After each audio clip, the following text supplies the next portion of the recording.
Today's Dear Claire question is, I inherited a house, what do I do? Whew, that's a big one. Your first call should be to a real estate professional that you trust. And then the next call that I make, if that real estate professional is me, is to an attorney.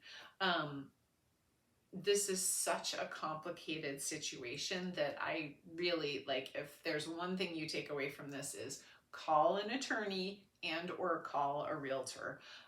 There's a million things. Who's got the utilities? You got to make sure those are on. Make sure the heat is on so that the pipes don't burst. You've got to see if anybody else inherited it with you, or if there are other heirs that want the property that are going to contest it.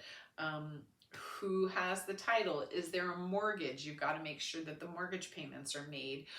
Is there homeowner's insurance on it? Make sure that the homeowner's insurance is paid so that if the pipes burst, somebody will cover it.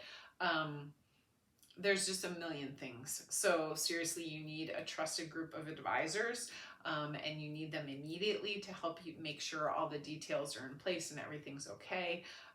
So call professionals. That's the best advice I can give you. So yeah, call me. If you inherit a house, call me.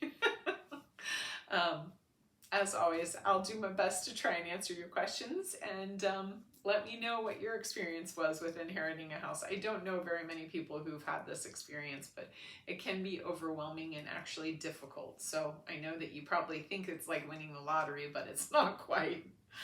We'll see you next week on our Dear Claire. You take care.